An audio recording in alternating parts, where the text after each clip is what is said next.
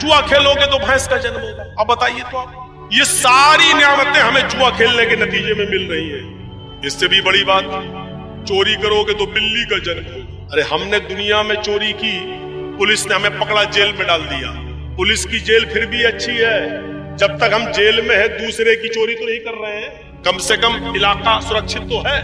لیکن اللہ اگر چور کو بلی بنا دے تو محلہ سرکشت کہاں؟ جب انسان تھے تو مال چراتے تھے, روپیہ چراتے تھے, سونا چراتے تھے, چاندی چراتے تھے. لیکن اللہ نے چور کو بلی بنا دیا, تو اب سونا چاندی نہیں چرا رہے, کسی کا کبوتر چرا رہے, کسی کی مرغی پھاڑ رہے ہیں, کھا رہے ہیں, کچھ نہ کچھ ابھی بھی کر رہے ہیں. تو اس کا مطلب یہ ہے کہ پولیس کی جیل پھر بھی مضبوط ہے. اللہ نے جو سزا دے کر بلی بنایا وہ کمزور ہے, کیونکہ چوری تو ابھی بھی نہیں رکی. رشوت کھاؤ گے تو کتے کا جنم ہوگا. یہ بڑی عجیب بات ہے.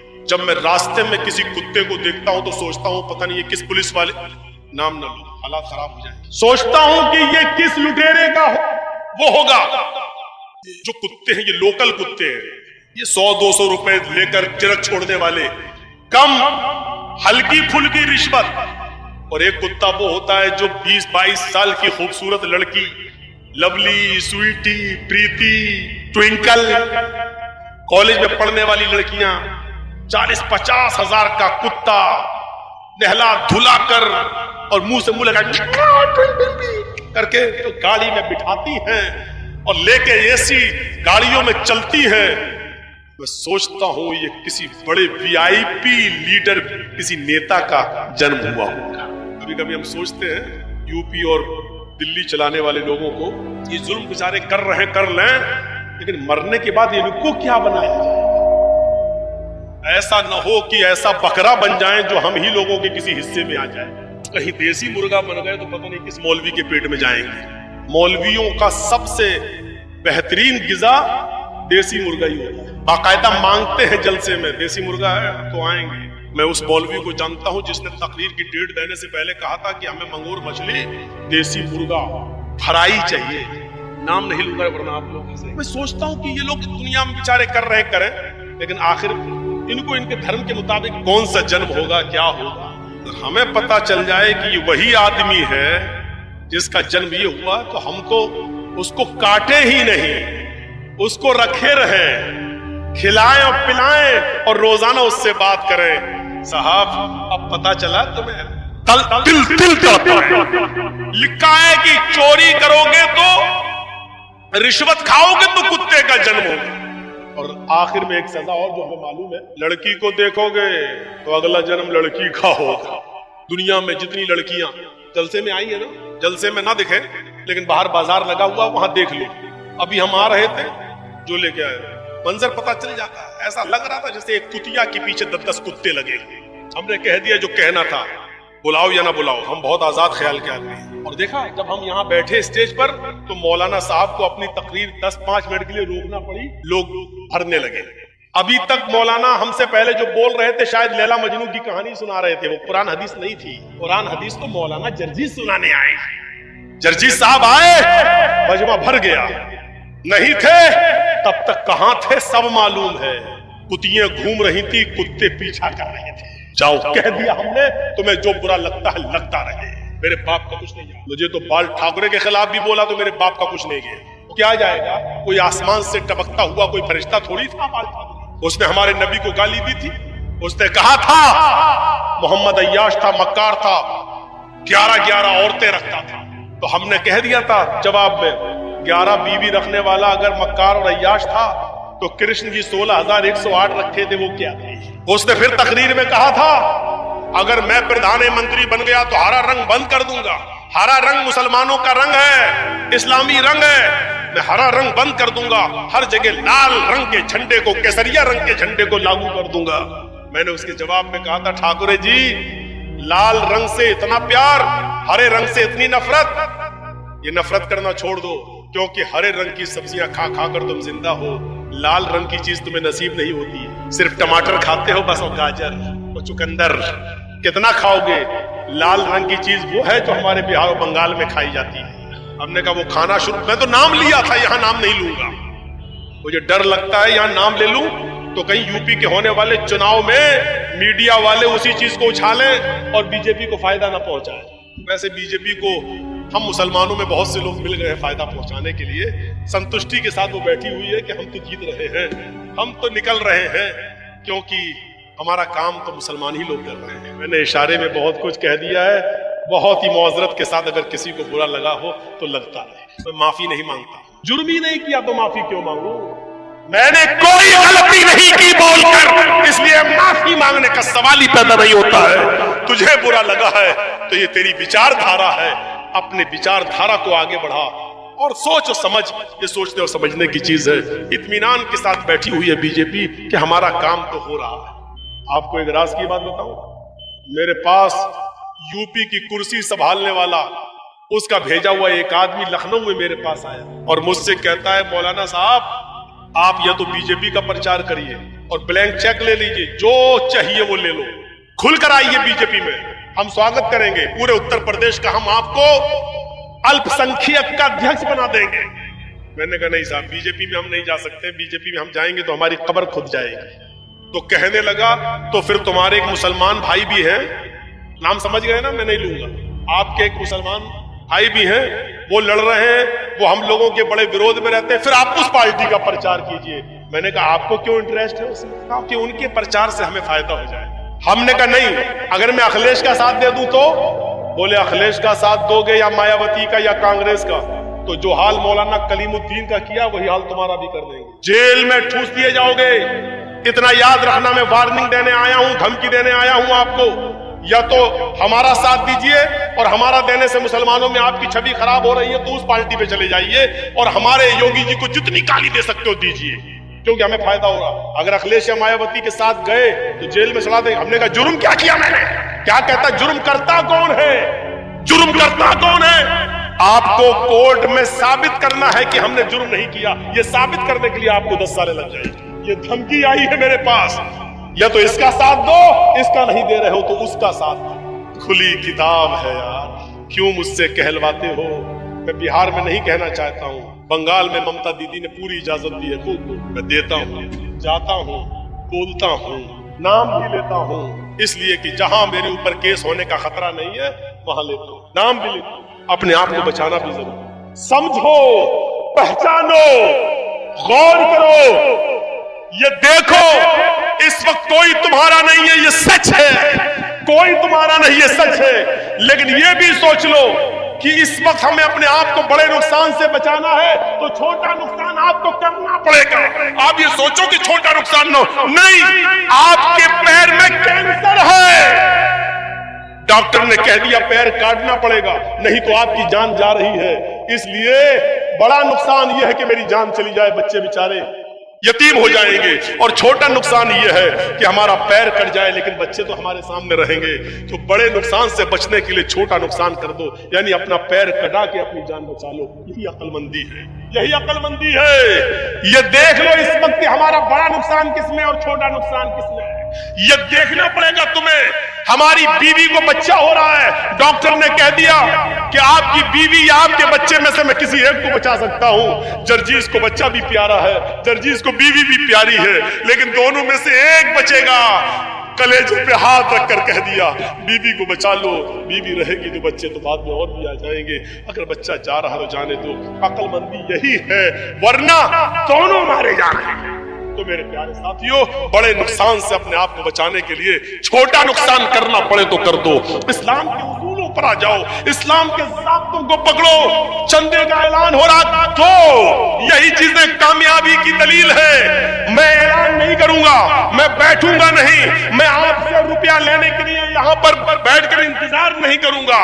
یاد رکھو، ایک مثال دے کے جا رہا ہوں، بہار والوں خوش نصیب ہو، بنگال والوں خوش نصیب ہو کہ تمہارے یہاں مدرسوں پہ کوئی پابندی نہیں ہے، سرکاری اسکولوں میں تم پڑھا رہے ہو، مدرسے کھلے ہیں، بنگال میں کھلی اجازت ہے۔ ہم یو پی والوں سے پوچھو، ہمارے مدرسے بند کیے جا رہے ہیں، مدرسوں پہ چھاپے مارے جا رہے ہیں، مدرسے کے استاذوں پر نظریں رکھی جا رہی ہیں، سی سی ٹی وی کیمرے لگائے جا رہے ہیں، ہمارے یو پی کے مدارس کو بند کرنے کی پلاننگ ہو رہی ہے۔ یاد رکھنا اگر یہ مدرسے جو آپ لوگوں کے اسی چندے سے چلتے ہیں، اللہ نہ کرے کہ یو پی والا ماحول آپ کے ہاں آ جائے، یہ مدرسے اگر بند ہو گئے تو کوئی پھر علی میاں ندوی جیسی شخصیت پیدا نہیں ہوگی، پھر کوئی احسان الہی ظہیر جیسی شخصیت پیدا نہیں ہوگی، کوئی ابن تیمیہ اور ابن قیم بن کر نہیں نکلے گا۔ یاد رکھنا کوئی پھر ابو حنیفہ اور امام شافعی اور امام مالک اور امام احمد ابن حنبل بن کر نہیں نکلے گا۔ آپ چاہتے ہیں کہ دین باقی رہے، آپ چاہتے ہیں کہ اسلام باقی رہے، تو ان مدرسوں کی حفاظت کرو، روپیوں سے، پیسوں سے، دولت سے آپ دیجیے اور ان مدرسوں کو زندہ رکھیے۔ میں نے بہت کچھ کہہ دیا، اور ایک بات بتا دوں، اللہ کی راہ میں دینے سے کم نہیں ہوتا ہے، اللہ کی قسم نہیں ہوتا ہے۔ مثال دے دوں، ایک کتیا کتنے بچے پیدا کرتی ہے؟ 4، 5، 6، کبھی کبھی 12 بچے بھی پیدا کر دیتی ہے کتیا۔ لیکن آپ دیکھ لیجیے، ایک کتیا 5، 6، 10 بچے پیدا کرتی ہے، لیکن راستے میں جائیے کتے اور کتیوں کی تعداد آپ کو بہت کم دکھے گی۔ کیوں؟ بس سڑک پہ کوئی اس ٹرک سے مر گیا، کوئی اس بس سے مر گیا، کوئی اس سے مر گیا۔ ایک کتیا 10-12 بچے دیتی، لیکن تعداد کتوں کی بہت کم ہے۔ اور ایک بکری کو دیکھ لیں، 2 ہی بچے دیتی ہے، بہت کم ہے جو 3 دے، 1 یا 2 یا 1۔ اس سال بھارت کے 35 کروڑ مسلمانوں میں اگر 1 کروڑ بھی قربانی ہوئی اور 1 کروڑ جانوروں کو ذبح کر دیا جائے، اگلی سال قربانی کا مہینہ آتا ہے تو آپ دیکھ لیجئے کہ 1 کروڑ کی تعداد پھر سے تیار ہو جاتی ہے۔ کیوں؟ ایک بکری صرف 2 یا 1 بچہ دیتی ہے، لیکن اور روزانہ کتنے ذبح کیے جا رہے ہیں اور ہم لوگ ان کا گوشت کھا رہے ہیں۔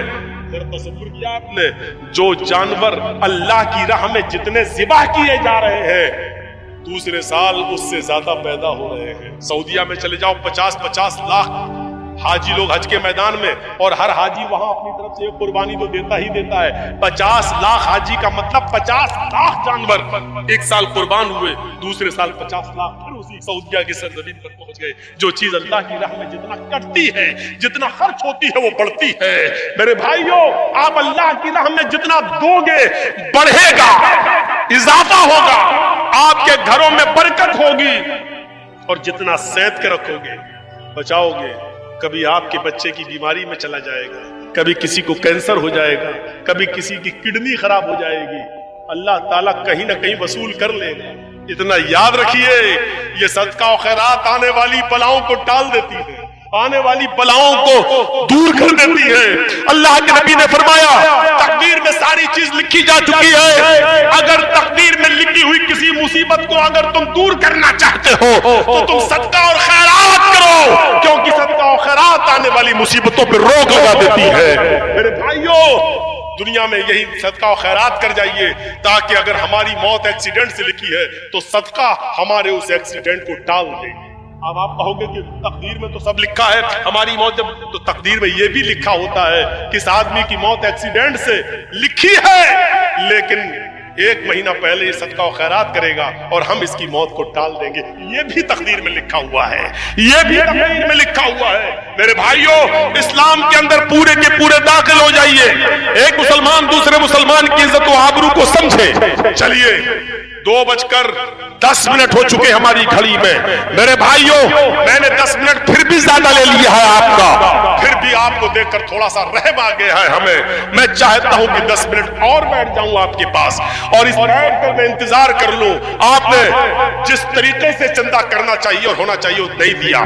میری ان مثالوں کے بعد، صدقہ اور خیرات کی بات کہہ دینے کے بعد، صدقہ اور خیرات سے مال بڑھتا ہے یہ کہہ دینے کے بعد، چلیے میں 10 منٹ کا ٹائم آپ کو اور دیتا ہوں، اور اس کے بعد میں آپ سے اپیل کرتا ہوں کہ اب میرے کم سننے ہی پر آج اکتفا کیجئے، زندگی رہی تو پھر کبھی بلائیے گا، اور انشاءاللہ مینجمنٹ اور ٹائم کے مطابق۔ الحمدللہ نحمده ونستعینه ونستغفره ونعوذ باللہ من شرور انفسنا ومن سیئات اعمالنا، من يهده الله فلا مضل له ومن يضلله فلا هادي له، وأشهد أن لا إله إلا الله وحده لا شريك له، وأشهد أن محمدا عبده ورسوله، أما بعد فإن خير الحديث كتاب الله وخير الهدي هدي محمد صلى الله عليه وسلم وشر الأمور محدثاتها وكل محدثة بدعة وكل بدعة ضلالة وكل ضلالة في النار. أعوذ بالله من الشيطان الرجيم. بسم الله الرحمن الرحيم. الحمد لله رب العالمين الرحمن الرحيم مالك يوم الدين. رب اشرح لي صدري ويسر لي أمري واحلل عقدة من لساني يفقهوا قولي. رب زدني علما اللهم رب زدني علما. ہر قسم کی تعریف کبریائی میں بڑائی اللہ رب العالمین کے لیے لائق و سزاوار ہے، جو وحدہ لا شریک ہے، جو احکم الحاکمین ہے، جو رب العالمین ہے اور جو علی کل شیء قدیر ہے۔ درود و سلام کے بے شمار پھولوں کی بارش ہو تمام پیغمبروں پر اور بالخصوص محمد رسول اللہ صلی اللہ علیہ وسلم کی ذات گرامی پر۔ اللہم صلی وسلم وبارک علیہ۔ کل کے پروگرام میں نے سورہ فاتحہ کی انہی 3 آیات کی تلاوت کی تھی اور اس کی 2 آیتوں پر میں نے اپنی تقریر ختم کر دی اور رب کی ربوبیت اور رحمان کی رحمت، کل یہ 2 چیزیں ہم نے آپ کے سامنے پیش کی تھی اور میں نے یہ بتایا تھا کہ اللہ رب العالمین صرف مسلمانوں کا رب نہیں ہے، وہ دنیا کے ہر انسان کا، جانوروں کا، حیوانات کا بھی، جمادات کا بھی، نباتات کا بھی، کائنات کی ہر چیز کا وہ رب ہے۔ اور پھر میں نے یہ بتایا تھا کہ اس کی رحمت عام ہے، رحمت کے 100 درجے ہیں، 1 درجہ اللہ رب العالمین نے دنیا میں اتارا ہے، 99 درجے اپنے پاس رکھے ہیں۔ قیامت کے دن اللہ رب العالمین اپنے بندوں پر وہ 99 درجے رحمت کے قیامت کے دن نچھاور کر دے گا، اور اس 99 درجے رحمت کے باوجود بھی اگر کوئی شخص جنت میں نہیں جا سکا تو اس سے بڑا بدنصیب اور اس سے بڑا بدقسمت کوئی انسان نہیں۔ آج میں بتاؤں گا آیت، تیسری آیت، مالک یوم الدین، بہت چھوٹی سی ایک آیت، پہلے اس کا ترجمہ سنیے، اس کی میننگ۔ وہ مالک ہے یوم جزا، مالک یوم الدین، وہ مالک ہے بدلے کے دن کا۔ یہاں دین سے کا معنی ہے جزا، بدلہ۔ اچھا کام کیا ہے تو اس کی جزا، برے کام کیے ہیں تو اس کی جزا، اور اس کے لیے ایک دن متعین کر دیا ہے، اس دن کا نام ہے یوم الدین، یوم العدل، یوم الآخر، ڈے آف ججمنٹ، فیصلے کا دن۔ وہ قیامت کے دن کا مالک ہے۔ اس آیت سے تو یہ پتہ چل رہا ہے کہ اللہ صرف